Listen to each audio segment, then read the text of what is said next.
Hi students, अभी तक आपने लास्ट क्लास तक काफ़ी सारे डायमेंशन फॉर्मूले लर्न कर लिए होंगे। इसमें ओनली आपको फॉर्मूले वाला पार्ट लर्न करना है, डायमेंशन फॉर्मूले वाला पार्ट सिर्फ जनरेट करना है, राइट।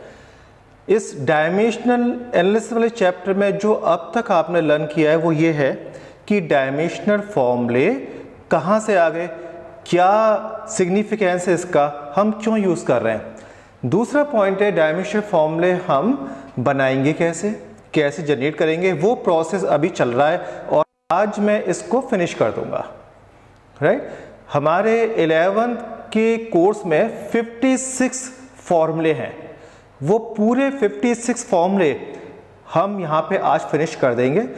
उन फॉर्मूले को आपको लर्न करना है, फॉर्मूले से डायमेंशनल फॉर्मूला आप खुद से जनरेट करोगे, ये हैबिट डाल लोगे। उसके बाद चैप्टर स्टार्ट होगा डायमेंशनल फॉर्मूले का एप्लीकेशन, जैसे डायमेंशनल फॉर्मूले से कैसे ये फाइंड करें कि गिवन इक्वेशन, कोई इक्वेशन दी होगी वो ट्रू है या फॉल्स है, यानी करेक्ट है या इनकरेक्ट है। दूसरी, हम इक्वेशन भी डेराइव कर सकते हैं और एक यूनिट से सिस्टम से दूसरे यूनिट सिस्टम में फॉर्मूले और यूनिट जो है वो कन्वर्ट कर सकते हैं, ठीक है। तो ये एप्लीकेशन से बाद में आएंगे जल्दी से, आज हम लोग इसको फिनिश कर लेते हैं। आपके जो भी डाउट्स होंगे वो आप इवनिंग में 6:30 to 8:30 के बीच में मुझे कॉल करके पूछ सकते हैं। मैं आज आपको एक चीज बताऊंगा, लास्ट में मैंने आपको थोड़ा सा हिंट दी थी, अभी भी बताता हूं। मोशंस में दो तरह के मोशन है, एक ट्रांसलेशनल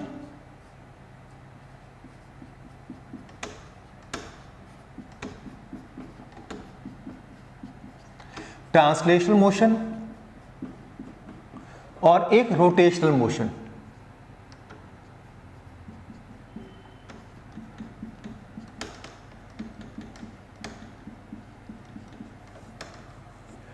ट्रांसलेशनल मोशन और रोटेशनल मोशन में डिफरेंस तो आपको पता है। जैसे इस समय मैं वॉक कर रहा हूं, ये मैं ट्रांसलेट कर रहा हूं, मैं कर्व में भी मूव कर सकता हूं, ऐसा नहीं बिल्कुल स्ट्रेट चल रहा हूं, मैं इस तरह भी मूव कर सकता हूं, ये इस तरह से, ये भी ट्रांसलेशन है एक तरह का। लेकिन अपनी जगह पे सिर्फ मैं ऐसे रोटेट हो जाऊं, ये है प्योर रोटेशनल।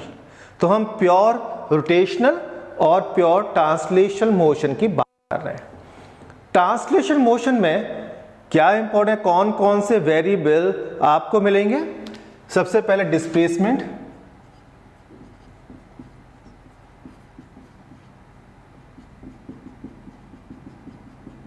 उसके बाद वेलोसिटी, उसके बाद एक्सेलरेशन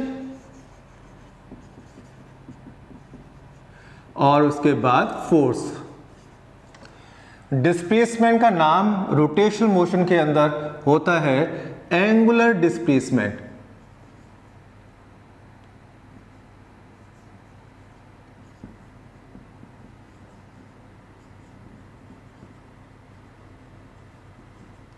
एंगुलर डिस्प्लेसमेंट को हम थीटा से रिप्रेजेंट करते हैं, ठीक है। वेलोसिटी को कहते हैं एंगुलर वेलोसिटी, यानी एंगुलर वर्ड जब भी आया तो समझ जाना रोटेशनल मोशन की बात हो रही है। एंगुलर वेलोसिटी, ये अब तक आप समझ गए होंगे कि सिर्फ वेलोसिटी इधर आएगा और एंगुलर वेलोसिटी इस कैटेगरी में आएगा। इसको ओमेगा से रिप्रेजेंट करते हैं, ये W जैसा लुक अलाइक है, लेकिन ये W है नहीं, ये रोमन लेटर है, दिस इज ओमेगा। एक्सेलरेशन का नाम इसमें क्या होगा, अब आप अंदाजा लगा सकते हैं, एंगुलर एक्सेलरेशन। एंगुलर पे मैं कॉमा लगाता हूं, यानी कि कैरी फॉरवर्ड करता हूं, सेम एंगुलर एक्सेलरेशन। इसको हम एल्फा से रिप्रेजेंट करेंगे, दिस इज एल्फा। फोर्स का नाम यहां पे होता है, एक और नाम है मोमेंट ऑफ फोर्स।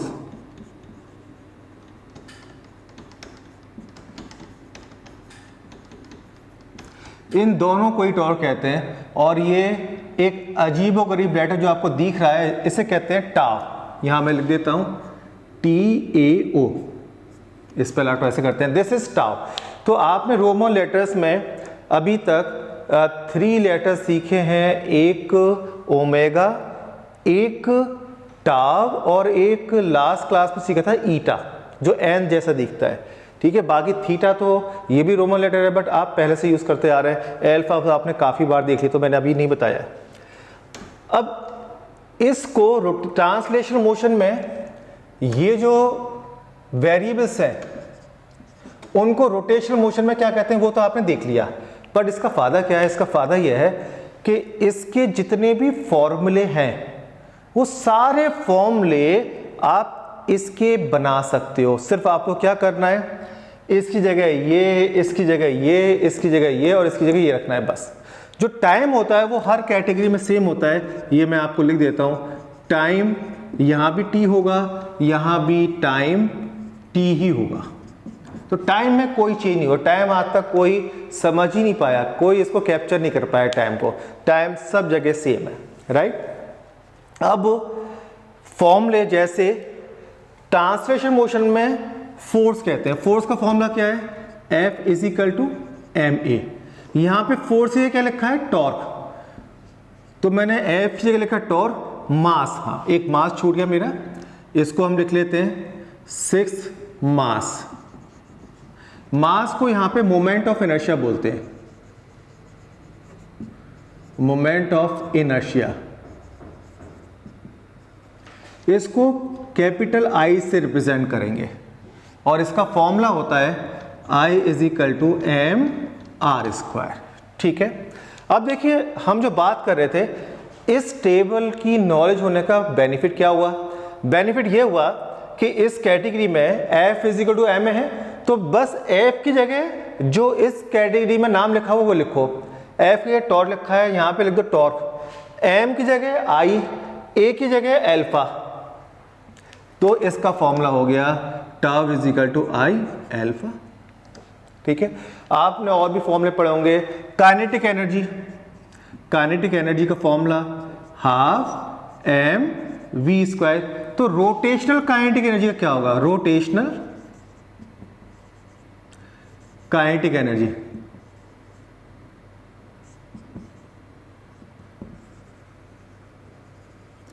रोटेशन मतलब एक बॉडी है, जब भी बॉडी रेस्ट में है तो उसकी काइनेटिक एनर्जी होती है 0, लेकिन जब ये मूव कर रही है तो इसमें कुछ काइनेटिक एनर्जी होती है। अगर ये ट्रांसलेशन मोशन में चल रही है तो इसको कहते हैं काइनेटिक एनर्जी है। अगर ये रोटेट कर रही है तो इसकी काइनेटिक एनर्जी कहते हैं रोटेशनल वाली काइनेटिक एनर्जी, यानी रोटेशनल काइनेटिक एनर्जी। इसका फॉर्मूला बता सकते हो?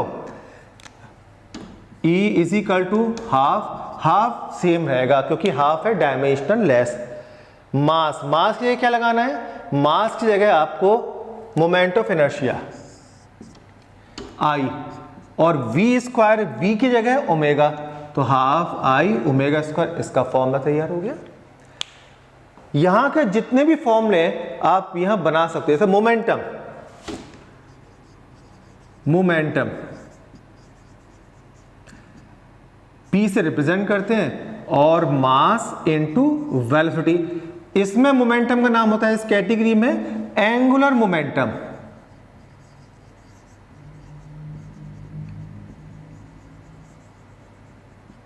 एंगुलर मोमेंटम क्या होता है? एल से रिप्रेजेंट करते हैं, आपका फॉर्मूला लिखना है।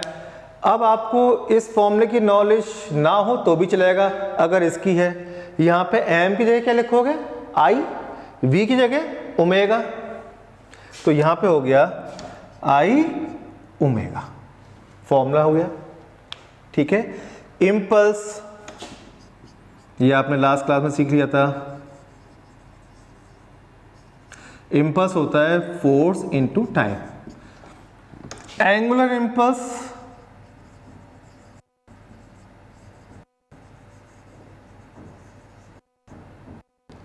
एंगुलर इंपल्स क्या कहेंगे? क्या लिखेंगे? टॉर्क। और टाइम तो सब जगह सेम रहता है। इसका फॉर्मूला तैयार। तो अब बहुत ही कंफर्टेबल सिचुएशन आ गए, ठीक है। आपको ये नाम तो आप 9th क्लास से ही सुनते आ रहे हो, तो you are more comfortable in such type of name, but you are not aware of the name like this torque and all, so don't worry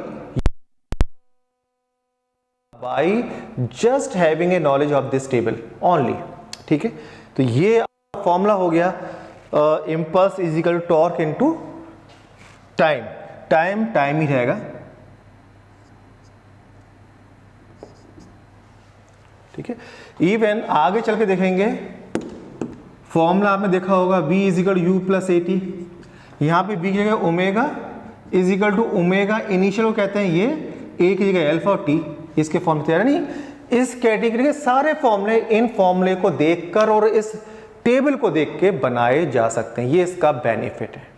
ठीक है, तो अब मेरे ख्याल से आप इस फैक्ट से अवेयर हो गए। मैं आगे चलता हूँ। ठीक है, आप उसको रिवर्स करके देख लेना, मैं इसको मिटा देता हूँ।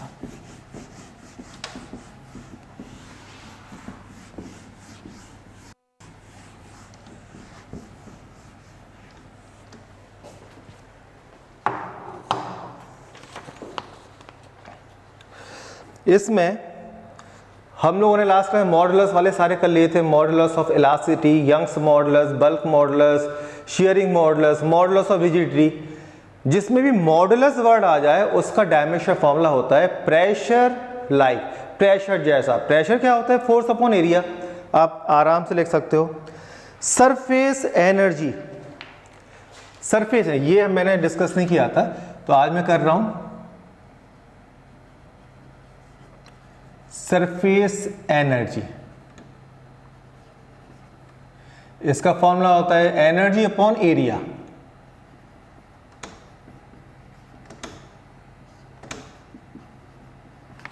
ये कहां वर्ड यूज होगा ये भी बता देता हूं। आपके बुक में एक चैप्टर आएगा सेकेंड वाले वॉल्यूम में, fluid dynamics and hydrostatics. Statics means होता है स्टेशनरी, हाइड्रो यानी कि लिक्विड, तो हम रुके हुए लिक्विड की स्टडी करेंगे हाइड्रोस्टैटिक्स में। जहां भी लिक्विड होता है आप एक नए फैक्ट के बारे में इंफॉर्मेशन लोगे कि लिक्विड एट रेस्ट की सरफेस पे एनर्जी होती है, और ये जो एनर्जी फैली होती है वो सरफेस पे, ऊपर वाली सरफेस से फैली होती है। यूनिट एरिया में कितनी एनर्जी है इसे कहते हैं सरफेस एनर्जी।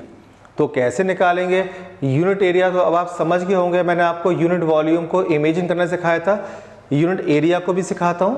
आप 1 मीटर लेंथ और 1 मीटर ब्रेथ, इसका एक स्क्वायर इमेजिन करो।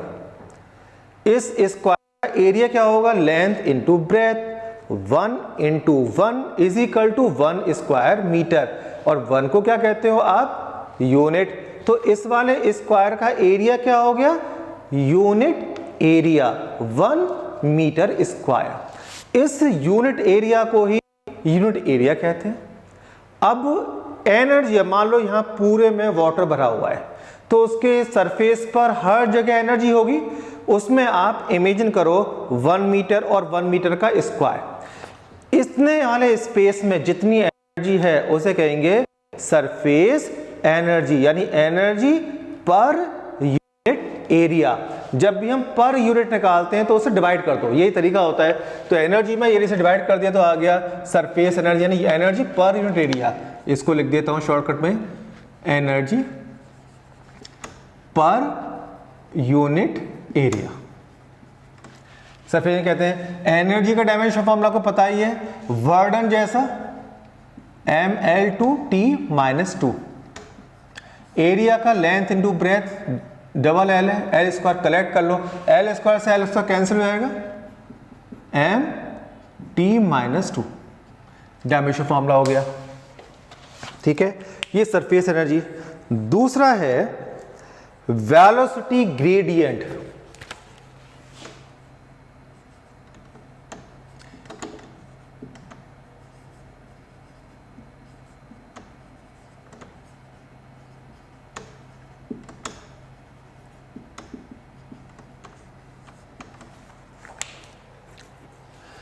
वेलोसिटी ग्रेडियंट, अब मैं आपको एक सीक्रेट बताता हूं। जहां भी ग्रेडियंट वर्ड आ जाए का मीनिंग होता है divided by distance. Velocity gradient meaning velocity upon displacement या velocity upon distance. Pressure gradient pressure upon distance. तो जब भी ग्रेडियंट आ जाए तो इसका मतलब है कि आपको डिस्टेंस से डिवाइड करना है। अब जैसे यहाँ पे आप देख रहे हो वेलोसिटी ग्रेडियंट यानी वेलोसिटी डिवाइडेड बाय डिस्टेंस। तो वेलोसिटी में डिस्टेंस से या लेंथ से दोनों का डायमेंशन एल होता है। वेलोसिटी का dimension formula L T minus one. Velocity होती है displacement upon time, displacement L upon मतलब टी, तो L T minus one. Length L, L को ऊपर ले जाइए तो एल से एल कैंसिल हो जाएगा, टी माइनस वन। आपने देखा वेलोसिटी ग्रेडियंट का dimension formula T minus one, frequency का formula T minus one, angular frequency का फॉर्मूला टी माइनस वन। इसका मीनिंग क्या हुआ? एक से ज्यादा फिजिकल क्वांटिटीज के डायमेंशनल फॉर्मूले सिमिलर हो सकते हैं। ठीक है, इसके बाद नेक्स्ट आते हैं प्रेशर ग्रेडियंट।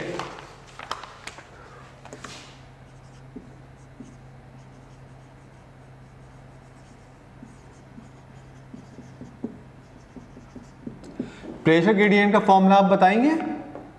ग्रेडियंट अभी मैंने बताया था, ग्रेडियंट का मीनिंग क्या होता है? Divide by length. तो प्रेशर अपॉन लेंथ यानी P upon L। Pressure force upon area, area और ये लेंथ। फोर्स का फॉर्मूला MA, M मतलब मास, A मीटर पर second square, L T minus two. अब तो आपको ये एक्सेलरेशन याद हो गया होगा बिकॉज एक्सेलरेशन बहुत बार यूज हो गया। एरिया, एरिया क्या होता है? एल स्क्वायर, और ये वाला एल, तो एल क्यूब हो जाएगा। एल क्यूब जब ऊपर जाएगा, ऊपर 1 है और -3 तो -2, M L -2 T -2। This is pressure gradient का फॉर्मूला हो गया। नेक्स्ट आता है प्रेशर एनर्जी। ठीक है, ये मैंने लास्ट क्लास में किया हुआ है, फिर भी कर देता हूं। चलो, प्रेशर एनर्जी। आपको बता दूं सिर्फ सरफेस एनर्जी को छोड़कर, सरफेस एनर्जी होती है एनर्जी अपॉन एरिया, बाकी जितनी एनर्जी है वो सब जूल वाली है, यानी mL2T-2। वर्क की यूनिट क्या है? Force into displacement, kinetic energy, potential energy, heat energy, sound energy, light energy and pressure energy. सबके सिमिलर डायमेंशन फॉर्मूले हैं, सबके फॉर्मूले अलग हैं बट डायमेंशनल फॉर्मूले सिमिलर है। इसका फॉर्मूला होता है प्रेशर इनटू वॉल्यूम।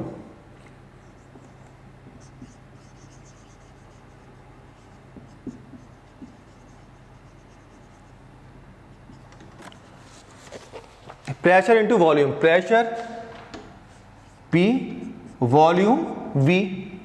प्रेशर का आपने डायमेंशन फॉर्मूला भी लिखा था यहां पे, प्रेशर का L हटा दो लेंथ वाला, तो इसमें था mL-1T-2,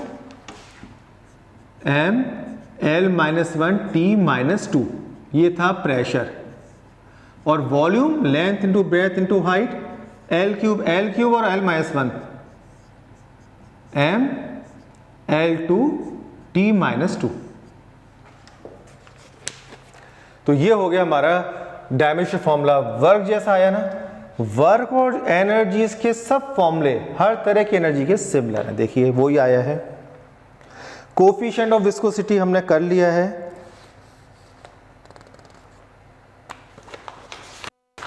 नेक्स्ट आते हैं पेज पे, इसमें कुछ फॉर्मूले हो गए, कुछ बचे हुए हैं।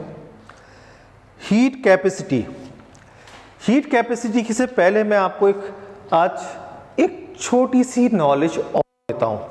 अभी तक कितने फंडामेंटल यूनिट्स और फंडामेंटल क्वांटिटी आपने पढ़ी हैं? 3। कौन कौन सी? लेंथ, ठीक है। ये है फंडामेंटल क्वांटिटीज, फंडामेंटल।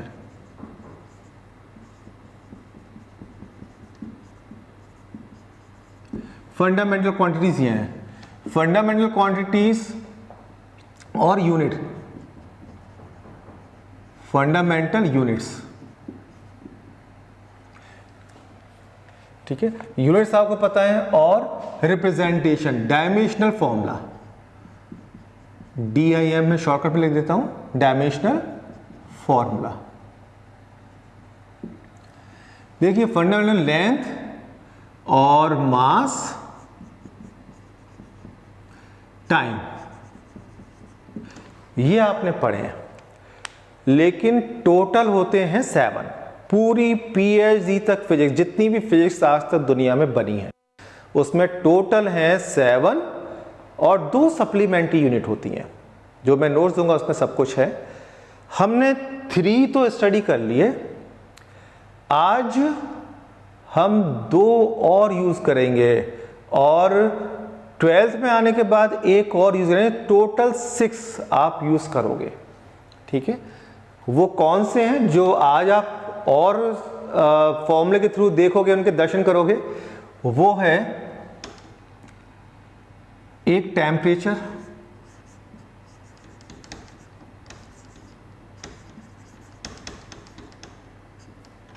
ठीक है, एक क्वांटिटी ऑफ मैटर है मोल्स में, एम्पियर है करंट में, और बस ये 6 हैं जो मुझे आपको बताने हैं, ठीक है। इनके बारे में और मैं पूरी इंफॉर्मेशन दे दूं।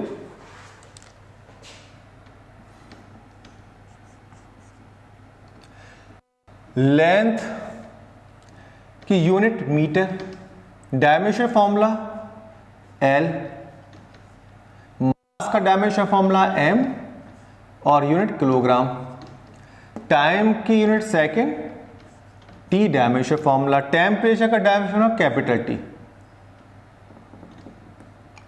केल्विन,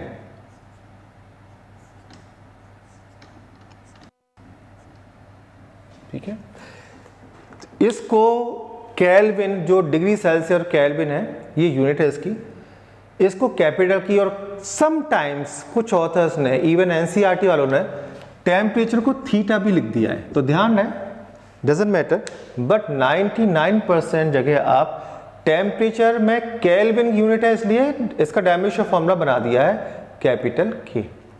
एक और होगी सब्सटेंस, क्वांटिटी ऑफ सब्सटेंस, उसकी मोल होती है। ये आपने केमिस्ट्री में पढ़ा हुआ है, PV = nRT, तो मोल्स, ठीक है। तो एक और आएगी, जब आएगी तब मैं बताऊंगा।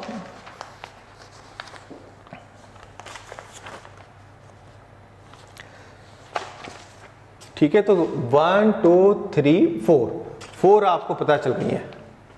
करंट 12th में पता चली, करंट भी फंडामेंटल क्वांटिटी है।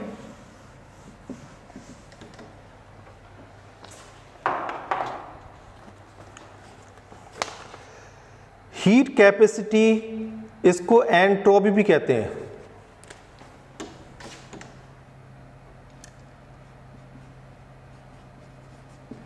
हीट कैपेसिटी, इसका दूसरा नाम है एंट्रोपी,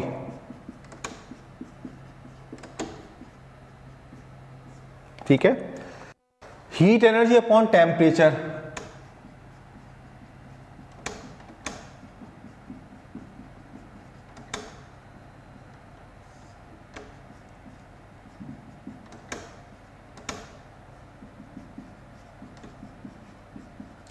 हीट एनर्जी और टेम्परेचर आप सबको पता ही है। हीट एनर्जी क्या है? एनर्जी, सारी एनर्जी एक जैसी है, इसलिए इसका डायमेंशन फॉर्मूला क्या होगा हीट एनर्जी का? जो बाकी एनर्जी का है, kinetic energy, potential energy, work done, वही वाला यहाँ पर है, mL2T-2। मैंने इतनी बार यूज किया है कि ये तो मुझे रट ही गया है, ऐसे ही आपको भी रट जाएगा। टेम्परेचर का K, तो इसका फॉर्मूला बन गया mL2T-2 और K-1, ठीक है। दूसरा है स्पेसिफिक हीट कैपेसिटी। ये हीट कैपेसिटी याद रहे, स्पेसिफिक वर्ड और लग गया।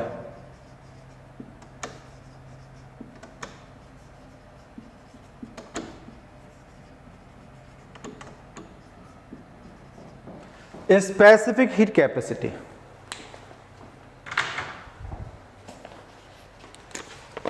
ठीक है। इसके लिए ये फॉर्मूला याद रखना, मैं अभी मिटा दूंगा आपको। Q is equal to M S delta T, यहां T टेम्परेचर है, ये है स्पेसिफिक हीट कैपेसिटी। तो क्या फॉर्मूला बना, एनर्जी Q है हीट एनर्जी,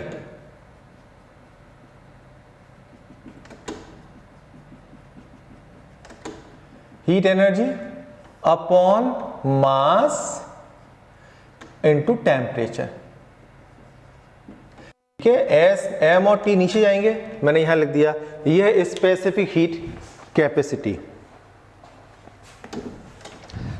अब इसमें से आपको सबके डायमेंशनल फॉर्मूले पता है। हीट एनर्जी वही एनर्जी वाला जो है, ठीक है। हीट एनर्जी का फॉर्मूला mL2T-2, मास का m, टेम्परेचर का केल्विन का K। अब इकट्ठा कर लीजिए, m से m cancel, L2T-2 K-1। This is specific heat capacity. Use कहां होता है, हमारे साइंटिस्टों ने हर चीज की स्टडी की है। जब वो इस बात की स्टडी कर रहे थे कि हीट एनर्जी एक पॉइंट से दूसरे पॉइंट पर कितनी फास्ट मूव करती है, आपने देखा होगा अगर एल्यूमिनियम की कोई स्पून है या कोई भी मेटल है, उसको गैस बर्नर में एक तरफ ले जाओ तो बहुत जल्दी आपका ये वाला भी हाथ जलने लगेगा। हीट एनर्जी उसमें बहुत फास्ट मूव करती है। और अगर कोई और दूसरा मटेरियल है, नॉन कंडक्टिव मटेरियल है, जैसे कि वुड हो गई या उस टाइप की कोई मटेरियल है, उसमें हीट एनर्जी यहाँ तक नहीं पहुँचेगी, तो उसमें फ्लो ऑफ हीट है वेरी स्लो। तो हीट एनर्जी का फ्लो कितना फास्ट है कितना स्लो है, ये किससे पता करते हैं, ये इससे पता करते हैं, स्पेसिफिक हीट कैपेसिटी। जिस मटेरियल की स्पेसिफिक हीट कैपेसिटी होगी ज्यादा, इसका मतलब क्या है, उसमें हीट एनर्जी स्लो मूव कर रही है, ठीक है। अच्छा, दूसरी चीज क्या है, इसमें एक चीज और मैं बता दूं आपको। जब हम किसी बॉडी को हीट अप करते हैं तो वो उसका टेम्परेचर रेज होता है। कुछ ऐसे सब्सटेंस हैं जिसमें हीट करने पर टेम्परेचर स्लोली इंक्रीज होता है, ठीक है। जैसे माइका है या नॉन इंसुलेटिंग जितने भी मटेरियल है, वुड वगैरह है, उसमें टेम्परेचर बहुत ग्रेजुअली इंक्रीज होगा। लेकिन जितने मेटल्स हैं उनका टेम्परेचर बहुत रैपिडली इंक्रीज होता है। तो ये वाला पॉइंट बताता है किस मटेरियल का टेम्परेचर हीट देने पर कितनी जल्दी इंक्रीज होगा। तो स्पेसिफिक हीट कैपेसिटी जिसकी ज़्यादा है उसका टेम्परेचर धीरे धीरे इंक्रीज होगा, उल्टा होता है। और जिसकी स्पेसिफिक हीट कैपेसिटी कम है उसका टेम्परेचर बहुत रैपिडली इंक्रीज होगा, ठीक है। ये होता है 1 डिग्री सेल्सियस टेम्परेचर इंक्रीज करने के लिए जितनी हीट एनर्जी रिक्वायर्ड है, that amount of heat energy is called specific heat capacity. मान लो एक मटेरियल को का टेम्परेचर 1 डिग्री सेल्सियस से इंक्रीज करना है और उसे 10 जूल एनर्जी दी, तब जाके टेम्परेचर 1 से इंक्रीज हुआ। मान लो इसका था 10 तो 11 हो गया, 1 से इंक्रीज हो गया। तो 1 से इंक्रीज करने के लिए 10 जूल देनी पड़ी। मान लो इसकी एक मटेरियल है, उसकी स्पेसिफिक हीट कैपेसिटी है 2 जूल, तो 2 जूल देते ही टेम्परेचर इंक्रीज हो गया। 10 जूल देंगे तो 5 डिग्री सेल्सियस इंक्रीज हो जाएगा, यानी जिसकी स्पेसिफिक हीट कम है उसका टेम्परेचर जल्दी इंक्रीज हो रहा है। जिसकी स्पेसिफिक हीट कैपेसिटी ज्यादा है वो ज्यादा एनर्जी एब्जॉर्ब करके थोड़ा सा डिग्री सेल्सियस से टेम्परेचर इंक्रीज करेगी, तो उसमें धीरे धीरे इंक्रीज होगा। उसका डायमेंशन फॉर्मूला ये हो गया। एक होता है थर्मल एक्सपेंशन या coefficient of thermal expansion.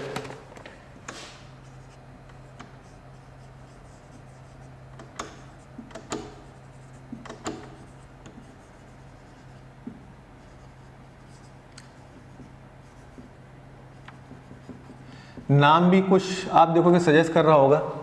Expansion किसे कहते हैं? इंक्रीज होना। जैसे कुछ ऐसे आपने मटेरियल देखे होंगे, हीट करोगे तो थोड़ा सी इंक्रीज हो जाती है, एक्सपेंड हो जाती है, थोड़ी फैल जाती है, इसे कहते हैं एक्सपेंशन। और किसकी वजह से इंक्रीज हो रही है? हीट एनर्जी प्रोवाइड करने पर, हीट अप करने पर। तो इस वाले इंक्रीज को कहते हैं थर्मल वाला एक्सपेंशन, क्योंकि थर्मल कहते हैं हीट एनर्जी को। हीट एनर्जी से इंक्रीज हुई। थर्मामीटर आपने सुना होगा, हीट एनर्जी आपकी बॉडी का कितना टेम्परेचर है उसको मेजर करता है। ऐसे ही कोफिशिएंट थर्मल एक्सपेंशन, थर्मल वाला एक्सपेंशन यानी हीट एनर्जी देंगे तो कितना एक्सपेंड होगी उसका ये फॉर्मूला लिखता हूं। जैसे मान लो ये है लेंथ, जब मैं हीट दी तो इसकी लेंथ, इतनी लेंथ और इंक्रीज हो गई। ये ट्राइंगल आप देख रहे हो पहली बार, इसे कहते हैं डेल्टा, और इसका मीनिंग होता है माइनस, यानी कितनी लेंथ इतनी हो गई, इसमें से ये माइनस कर दो तो ये बची। तो delta mean minus, negative sign है, L2 माइनस L1। तो delta L is equal to alpha, alpha है coefficient of thermal expansion, L और चेंज इन टेम्परेचर, यहां पे T टाइम नहीं है, टेम्परेचर ध्यान रखना। तो L क्या हो गया, इन दोनों को नीचे ले जाऊं, alpha is equal to delta L upon L into delta T। यहां पे ये कंफ्यूज मत होना कि L का डायमेंशन फॉर्मूला क्या होगा और डेल्टा L का क्या होगा। जो L का होगा वो डेल्टा L का। तो डेल्टा डायमेंशन फॉर्मूला लिखने में डेल्टा मत देखना, डेल्टा T सिर्फ आपको T देखना है, डेल्टा मत देखो, ठीक है। तो डेल्टा L क्या हो गया, L, और इस वाले L का L, और टेम्परेचर का केल्विन, L से L कैंसिल, K-1। इसको आप ऐसे भी लिख सकते हो और ऐसे भी लिख सकते हो। इसमें MLT नहीं आ रहे ना, तो M0 L0 T0 K-1, ठीक है। नेक्स्ट इसके आएगा बल्क मॉडुलस, ये हम कर चुके, यंग्स मॉडुलस, बल्क मॉडुलस, जिसमें मॉडुलस वर्ड आएगा प्रेशर वाला कर देना। सेंट्रीपिटल एक्सेलरेशन, इसका मैं शॉर्टकट बता दूं। सेंट्रीपिटल एक्सेलरेशन कहां आता है? मान लो जब भी कोई बॉडी सर्कल में रिवॉल्व होगी, ये एक बॉडी है सर्कल में घूम रही है, तो जब भी एक बॉडी सर्कल में रिवॉल्व होगी तो सेंटर की तरफ एक एक्सेलरेशन होता है, जो आगे डिस्कस करेंगे क्यों होता है, कैसे आ गया, एक्सेलरेशन क्या है, सारे क्वेश्चन का आंसर तब दूंगा।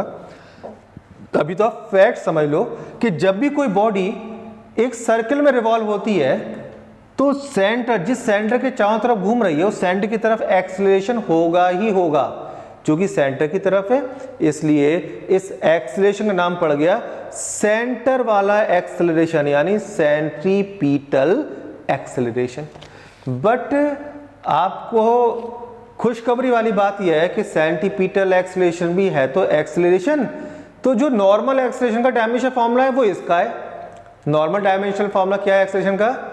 मीटर पर सेकंड स्क्वायर, L-T-2, इसका भी L-T-2 है, तो इसका फॉर्मूला अलग होता है, फॉर्मूला होता है v²/r। सेंट्रीपिटल एक्सेलरेशन का होता है v²/r। अगर आपको ये याद ना रहे तो अभी भी इतना याद रखना, सेंट्रीपिटल एक्सेलरेशन में एक्सेलरेशन आ रहा है ना, तो है ये एक्सेलरेशन ही, तो L-T-2 आएगा। इसको मैं निकाल कर दिखाता हूं आपको। वेलोसिटी का डायमेंशन फॉर्मूला क्या होता है? डिस्प्लेसमेंट अपॉन टाइम, L-T-1 उसका स्क्वायर, और नीचे r, रेडियस क्या होती है? लेंथ, L स्क्वायर T², तो T-2, हाँ ठीक है, L² T-2 अपॉन L, एक L से एक L गया तो क्या हो गया? L-T-2, तो देखिए वो ही आ गया L-T-2। तो इसमें सेंट्रीपिटल एक्सेलरेशन का डायमेंशन फॉर्मूला एक्सेलरेशन वाला, ये तो चाहे आप फॉर्मूला याद करो या मत करो, एक्सेलरेशन वाला आपको याद ही है, ठीक है।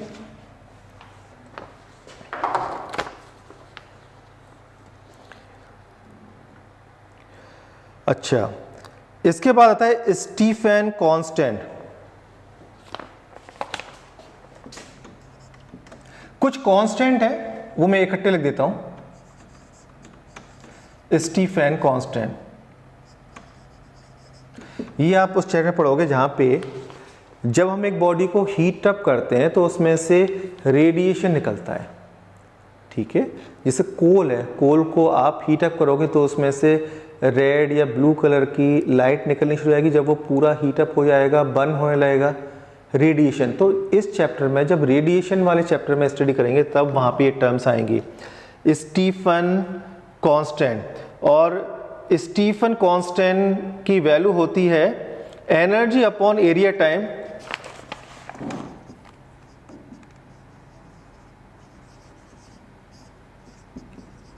Area into time into temperature, temperature की पावर 4। अब तो आराम से लिख सकते हैं एनर्जी वही है जो अभी तक यूज कर रहे हो, mL/T-2 एनर्जी, एरिया L², और time T, temperature K power 4। इकट्ठा कर लीजिए, m L² नीचे भी है ऊपर भी है, कैंसिल कर दो, T-2 और T नीचे, T ऊपर है, T-1 और -2 हो गया, T-3, K-4। तो ये स्टीफन कांस्टेंट का हो गया। ठीक है, मतलब जब टेम्परेचर इंक्रीज करेंगे किसी मेटेरियल का, मान लो ये एक मटेरियल है, इसको नीचे से गैस बनने पे हीटअप कर रहे हैं, तो ये हीटअप होकर इसमें से हीट निकलेगी, मतलब एनर्जी निकलेगी।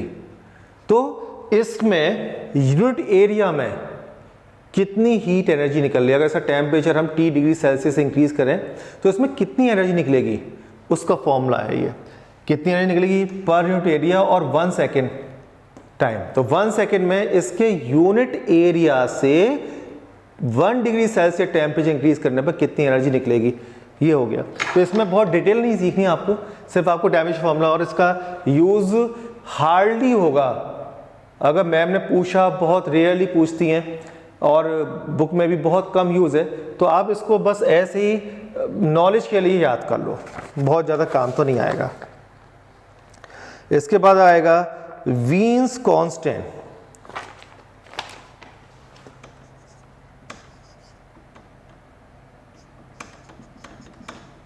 ठीक है, Wien's constant, wavelength into temperature.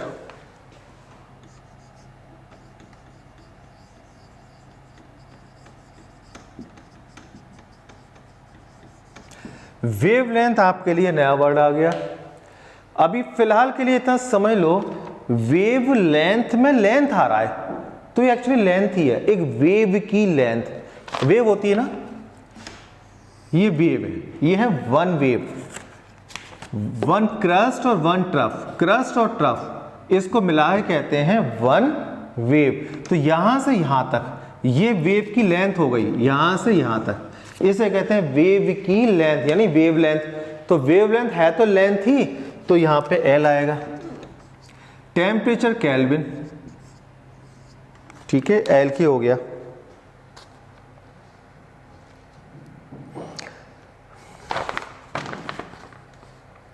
वीन्स constant हो गया। बोल्ट्जमैन कांस्टेंट आ जाएगा एक बार,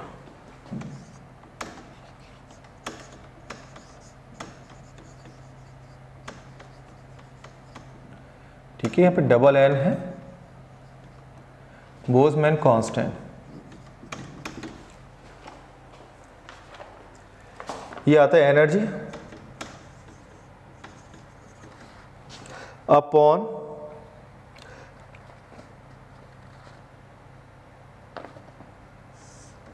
टेम्परेचर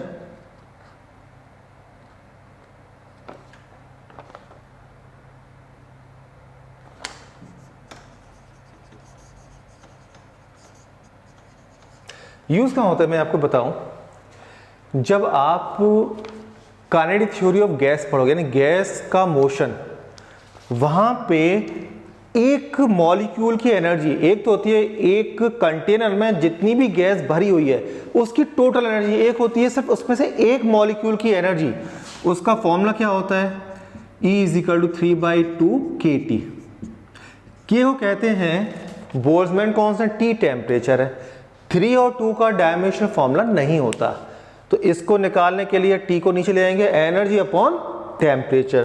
तो एनर्जी अपॉन टेम्परेचर है, एनर्जी का डायमेंशन फॉर्मूला सबको पता है, तो बहुत बार यूज हो गया, mL2T-2 और टेम्परेचर T, केल्विन का K इकट्ठा कर लीजिए, mL2T-2 और K-1। ये Boltzmann constant, Wien's constant, Stefan constant, ये सारे कांस्टेंट इकट्ठे हो गए आपके।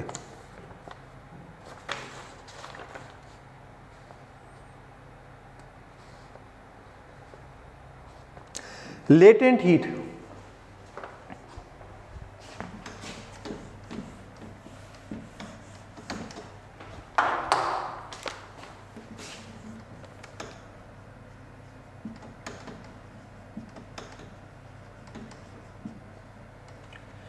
लेटेंट हीट क्या होता है? जब हम किसी भी मटेरियल को टेम्परेचर देते हैं और उससे टेम्परेचर इंक्रीज होने से उसका स्टेट चेंज हो जाए, सॉलिड से लिक्विड, लिक्विड से गैस, यानी स्टेट चेंज हो जाए। तो स्टेट होते वक्त टेम्परेचर कांस्टेंट होता है। जैसे आप वाटर को बॉईल करो, तो मान लो वाटर का टेम्परेचर है 90 डिग्री सेल्सियस, आपने उसको हीट अप करना शुरू किया, 90 से 91 डिग्री सेल्सियस हुआ, 99 हुआ, 100 हुआ, 100 पे आके बॉइलिंग शुरू हो जाएगी। जब तक बॉइलिंग होती रहेगी, टेम्परेचर 100 से 101 नहीं होगा, सिर्फ 100 डिग्री सेल्सियस बॉइलिंग होगी। जब पूरा की पूरा वाटर लिक्विड से गैस में यानी स्टीम में कन्वर्ट हो जाएगा, अब टेम्परेचर स्टीम का फिर से इंक्रीज होना शुरू होगा, 101, 102 एंड सो ऑन। इसे कहते हैं सुपर हीटेड स्टीम। तो अब आप देखो, जब स्टेट चेंज होती है तो टेम्परेचर कांस्टेंट हो जाता है। तो उस वक्त हम जितनी हीट एनर्जी दे रहे हैं एक स्टेट से दूसरे स्टेट में कन्वर्ट करने के लिए, उसका फॉर्मूला होता है Q = mL। L को कहते हैं लेटेंट हीट, तो L = Q/m। Q क्या है? Energy upon mass, energy upon mass. Energy का फिर से आ गया mL2, मुझे पता है अब तो आपको भी रट गया होगा ये, m से m कैंसिल कर दो, ये हो जाएगा L2T-2।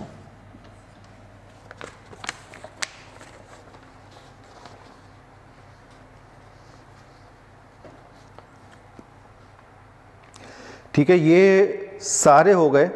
यूनिवर्सल गैस कांस्टेंट और बचा है, बोल्ट्जमैन कांस्टेंट में कर दिया, हाँ कर दिया। यूनिवर्सल गैस कांस्टेंट,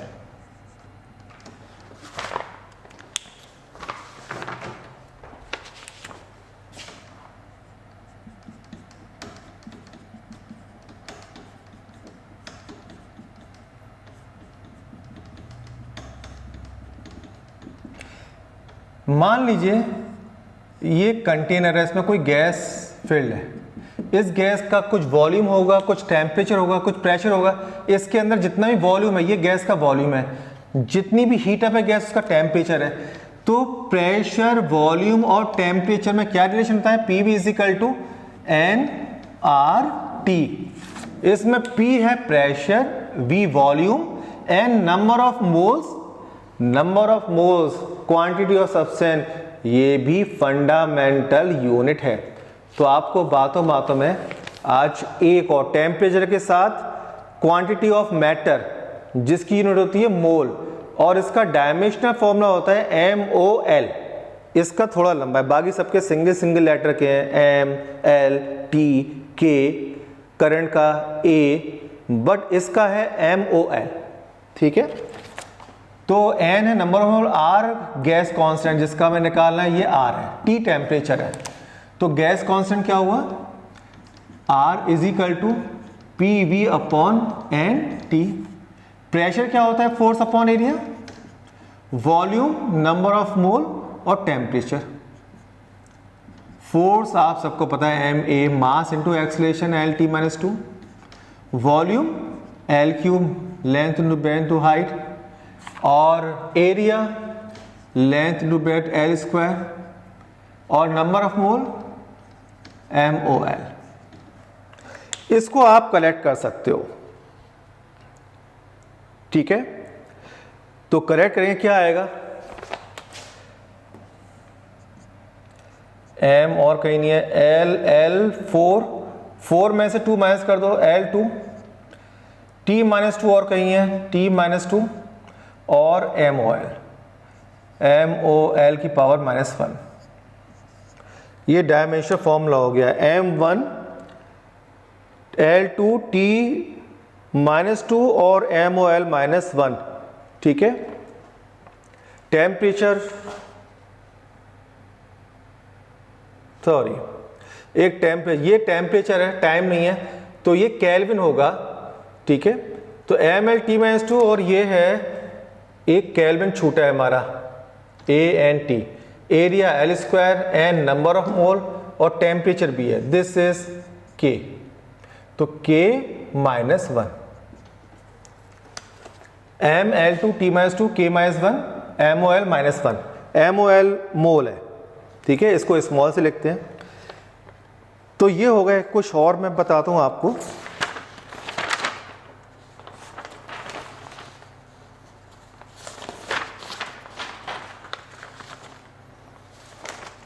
ये पेज लास्ट है आपका, इतने आपने नोट कर लिए होंगे, इसको रिपीट कर करके आप इनको नोट कीजिए, अपनी एक कॉपी बना लीजिए, उस कॉपी पे जो भी वीडियो में नोट्स हैं उन नोट्स को पेन डाउन करते रहिए, बिल्कुल खाली ऐसे नहीं देखना, आपको पेन डाउन करते रहना है।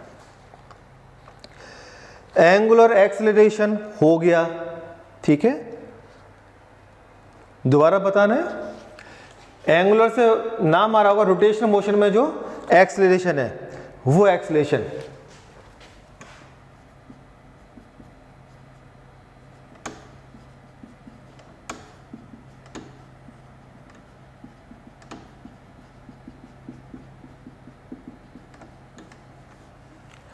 एंगुलर एक्सेलरेशन क्या होता है, आप इसके लिए दिमाग में रखना है एक्सेलरेशन क्या होता है। Acceleration change in velocity upon time. Velocity की जगह क्या लिखोगे, एंगुलर वेलोसिटी अपॉन टाइम, ये इसका हो गया। अब डेल्टा से तो कोई मीनिंग है नहीं, डायमेंशन फॉर्मूला लिखते वक्त डेल्टा को आप छोड़ दो। एंगुलर वेलोसिटी का डायमेंशन फॉर्मूला लास्ट क्लास में लिखवाया था T -1। ठीक है, अपॉन टाइम T ऊपर गया, T -2, इसको लिख सकते हैं M0 L0 T -2। ये डायमेंशन फॉर्मूला हो गया, चाहे आप ऐसे लिखो चाहे ऐसे लिखो, दोनों ही करेक्ट है।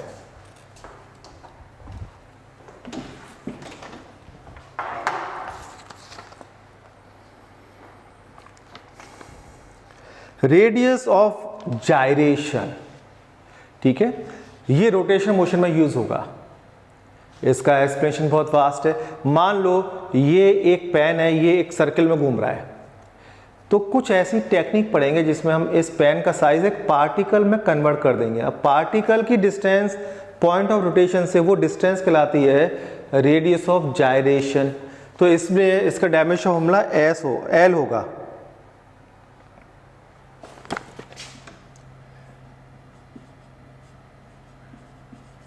Radius of gyration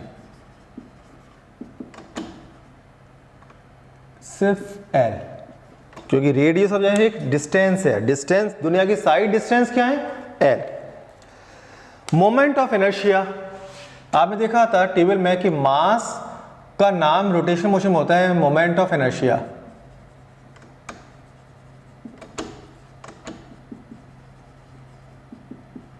moment of inertia यानी कि इसका फॉर्मूला mr², r रेडियस है, एक सर्किल में m मास का पार्टिकल घूम रहा है तो उसकी रेडियस r है, तो m हो गया मास m और रेडियस l, तो l², ml² इसका डायमेंशन फॉर्मूला सिंपल है। एंगुलर मोमेंटम, ये हमने डिस्कस कर लिया था। ठीक है, मोमेंटम क्या होता है, आपको लास्ट क्लास में याद किया होगा आपने, मास इनटू वेलोसिटी। और angular momentum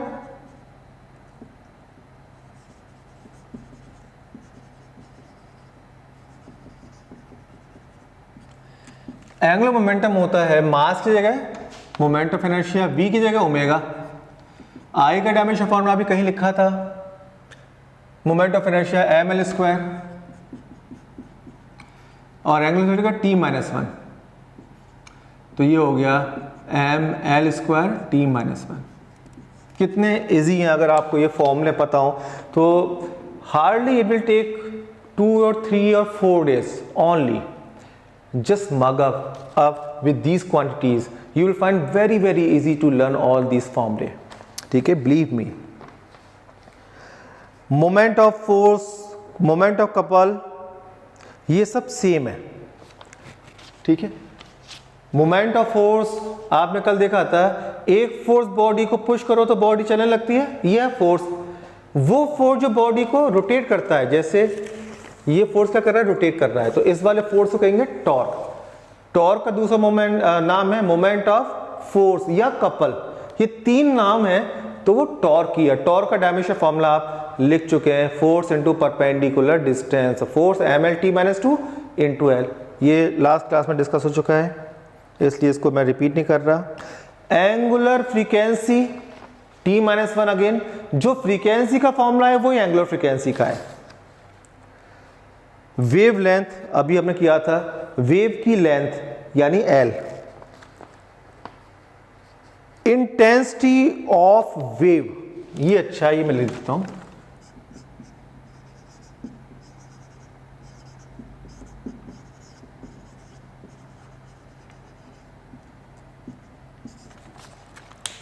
intensity of wave क्या है? देखिए वेव ही क्या है बेसिकली, वेव है एनर्जी का प्रोपेगेशन. जिस समय मैं बोल रहा हूं तो मेरी साउंड एनर्जी पूरे रूम में जा रही है, इस पूरे वॉल्यूम में एनर्जी, साउंड एनर्जी भरी हुई है मेरी साउंड की. अब इसमें से सिर्फ यूनिट एरिया ले लो, यूनिट एरिया की लेंथ 1 मीटर और ब्रेथ 1 मीटर, तो एक एरिया इमेजिन कर पा रहे होंगे. मैं तो कंटिन्यूस बोल रहा हूं, अगर मैं तेज बोलता हूं तो ज्यादा एनर्जी निकलती है, और अगर मैं धीरे बोलता हूं और धीरे तो इंटेंसिटी कम हो गई. ये इंटेंसिटी का सिग्निफिकेंस है. ठीक है, मैंने आपको इंटेंसिटी में वेरी करके दिखाया. कम इंटेंसिटी मींस कम इंटेंसिटी, और ज्यादा इंटेंसिटी ज्यादा लाउड. तो इंटेंसिटी मतलब जो यूनिट एरिया है, इस यूनिट एरिया के अंदर से कितनी एनर्जी जा रही है. अब मैं कंटिन्यूस बोल रहा हूं तो कंटिन्यूस एनर्जी चलती आ रही है, तो सिर्फ 1 सेकंड में कितनी एनर्जी गई, यानी एनर्जी पर यूनिट एरिया पर यूनिट टाइम. 1 सेकंड में यूनिट वाले एरिया के अंदर से कितनी एनर्जी गई, दैट इज इंटेंसिटी. तो इंटेंसिटी का फॉर्मूला क्या होगा, एनर्जी, जब भी पर वर्ड आता है तो डिवीजन, एनर्जी पर यूनिट एरिया यानी डिवाइड बाय एरिया पर unit time into time. Energy फिर आ गया ml/t-2, एरिया L स्क्वायर और T. तो कितना हो गया, L स्क्वायर से L square cancel, mt-3.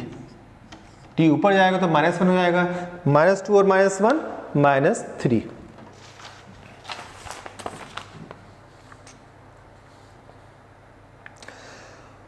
Hubble constant, speed upon distance कर लेना, सिंपल सा. हबल कांस्टेंट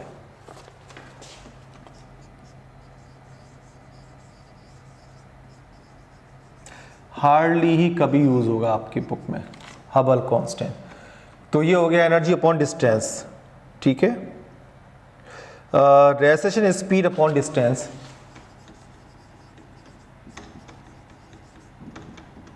स्पीड वही LT-1 और डिस्टेंस L से L कट गया. हबल कांस्टेंट का डायमेंशन फॉर्मूला आप देख रहे हैं, T-1 फ्रीक्वेंसी का, T-1 वेलोसिटी ग्रेडियंट का, T-1 एंगुलर फ्रीक्वेंसी का, T-1 एंगुलर वेलोसिटी का, T-1. कितनी सारी यूनिट है जिनका T-1 होता है.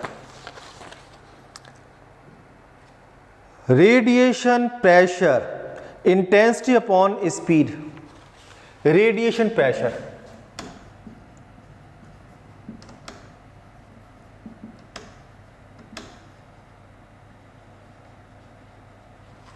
रेडिएशन क्या है, जब एनर्जी रेडिएट हो रही है, जैसे मैं बोल रहा हूं तो साउंड एनर्जी यहां से रेडिएट हो रही है. ये एनर्जी जब किसी सरफेस पे गिरती है तो उस पर क्या लगाती है, प्रेशर लगाती है, फोर्स लगाती है. तो ये एनर्जी जब मैं इससे बात कर रहा हूं तो इस पे सरफेस पे कितना प्रेशर पड़ रहा है, यानी रेडिएशन कितना हमारा प्रेशर है उसका फॉर्मूला। तो जो वेव में एनर्जी जाती है पर सेकंड पर यूनिट रेडियन, उसे कहते हैं क्या, इंटेंसिटी। तो इंटेंसिटी में डिवाइड होना है।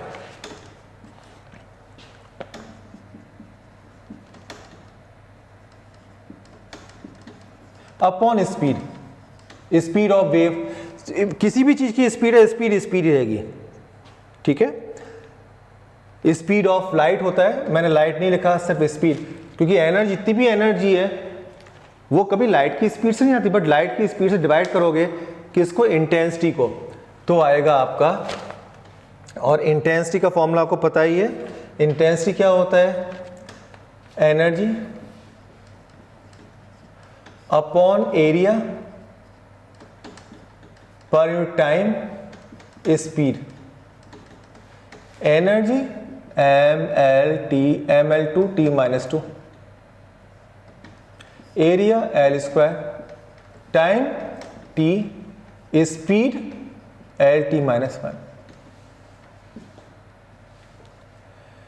तो आप देखो L² और L² कैंसिल हो जाएंगे, ये वाला एक L बचेगा, L-1 L-1 t का लगेगा, t से और t-1 कैंसिल, ऊपर वाला t-2 बचा। तो ये रेडिएशन प्रेशर का डायमेंशनल फॉर्मूला हो गया, ml t-2। एनर्जी डेंसिटी, ये कल मैंने करवाया था, एनर्जी अपॉन वॉल्यूम।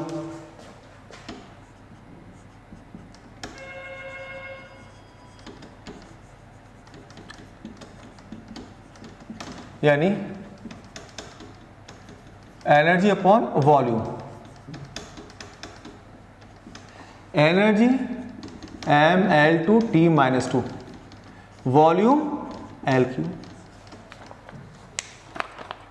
इसको आप कलेक्ट कर सकते हैं, L ऊपर जाएगा -3, तो ये हो जाएगा ml-1 t-2।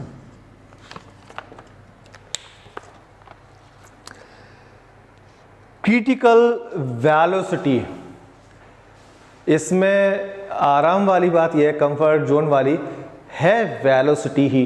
तो क्रिटिकल वेलोसिटी में वेलोसिटी वर्ड आ रहा है, इससे याद रहेगा आपको सिर्फ वेलोसिटी वाला डायमेंशनल फॉर्म लिखना है, यानी L-t-1 डिस्टेंस अपॉन टाइम वाला। क्रिटिकल वेलोसिटी होती क्या है, आप फ्लूइड डायनेमिक्स में पढ़ोगे, यानी जब आप स्टडी करोगे फ्लोइंग लिक्विड की, तब ये वर्ड आएगा। है क्या, जो फ्लो है लिक्विड का वो दो तरह का होता है। एक, जब एक लिक्विड को बहुत स्लोली फ्लो करवाओ, धीरे धीरे फ्लो हो रहा है, वो शांति के साथ फ्लो होगा एक साथ, इसे कहते हैं स्टेडी फ्लो। उस लिक्विड की स्पीड बढ़ाते जाओ तो एक टाइम के बाद उसमें एडीज बन जाएंगे, वो ऊपर नीचे हो जाएगा, ठीक है, हम सब बम्प्स पड़ जाएंगे उसमें। तो इस तरह के लिक्विड के फ्लो को कहते हैं टर्बुलेंट फ्लो। तो वो एक पर्टिकुलर वेलोसिटी की वैल्यू है, उस वेलोसिटी से नीचे जब लिक्विड फ्लो हो रहा है तब उसका क्या है, स्टेडी फ्लो, और उससे ज़्यादा ऊपर स्पीड कर दी तो टर्बुलेंट फ्लो। तो उस खास वेलोसिटी कहते हैं यहाँ पे क्रिटिकल वेलोसिटी, ठीक है। तो क्रिटिकल वेलोसिटी ही है, L-t में लिख नहीं रहा, इसको याद कर लेना। Heat energy, internal energy, again energy है, इनके फॉर्मूले अलग हैं, बट जब भी कभी यूज करने को आए तो एनर्जी वाला, यानी ml2 t-2 लिख देना, ज़्यादा लोड मत दो। काइनेटिक एनर्जी पता है, पोटेंशियल एनर्जी पता है, रोटेशनल काइनेटिक एनर्जी भी ml2 t-2। एफिशिएंसी लिख देता हूँ, एफिशिएंसी का कोई डायमेंशनल फॉर्मूला नहीं होता।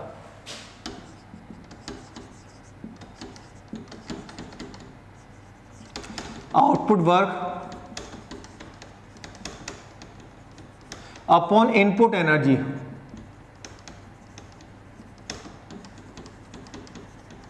अब देखो वर्क और एनर्जी की डायमेंशन फॉर्मूला सेम है, उसको डिवाइड करो तो क्या आएगा, कैंसिल हो जाएंगे।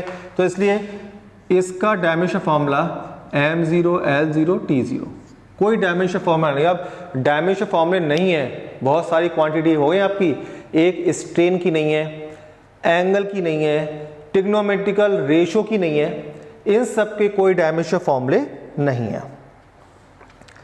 एंगुलर इंपल्स ये हम कर चुके, ठीक है। इंपल्स क्या था, मैं आपको बता दूं इम्पल्स लास्ट क्लास में देखा था, इम्पल्स था फोर्स इनटू टाइम, और एंगुलर इम्पल्स फोर्स की जगह टॉर्क लिख दो। टॉर्क और जूल वाला फॉर्मूला सेम होता है, एनर्जी वाला mL/T-2 और टाइम t, इकट्ठा कर लो mL/T-1, -2 और +1 -1 रहेगा। तो ये हो गया angular impulse, impulse angular impulse. Gravitational constant कल हो चुका, प्लैंक कांस्टेंट बता देता हूं।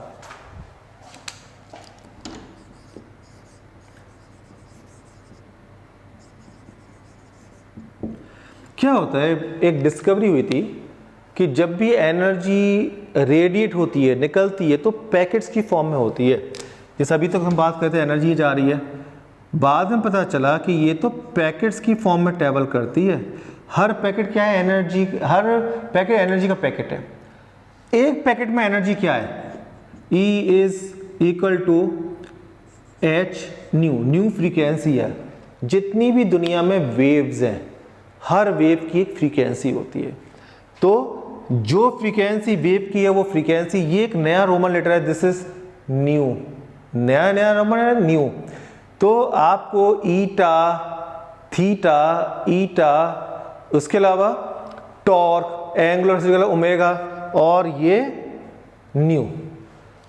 तो H जो दिख रहा है वो प्लैंक कांस्टेंट है, प्लैंक एक साइंटिस्ट का नाम है। तो H = E/न्यू। इसके साथ हमने टोटल 56 डायमेंशन फॉर्मूले कर लिए, ठीक है।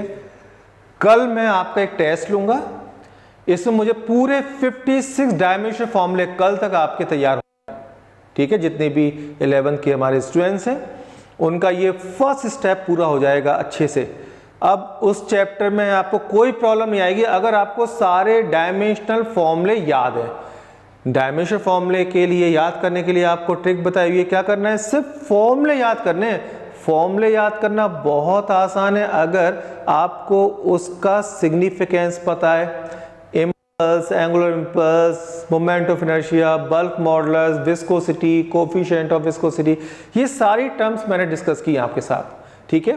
तो बार बार आपके पास अब बेनिफिट है, आप क्लास में होते हैं तो सिर्फ एक बार सुनते मेरी बात को, अब आपके पास पूरा वीडियो है, आप जितनी बार चाहें उसको रिपीट कर सकते हैं। तो नई फैसिलिटी आपको मिली है, ठीक है। इसके अलावा अगर हम लोग डायरेक्ट मीट करते हैं तो आपको सिर्फ 2 आवर्स में जो भी आप सुनते नहीं सुनते, जो नोट कर पाए, जो नहीं कर पाए वो रह गया, लेकिन अब आप मल्टीपल टाइम तक कर सकते हैं और with in 2 days only, because her video हम 2 डेज के बाद हटा लेंगे, ठीक है। तो इस क्लास के लिए इतना ही, दैट्स ऑल।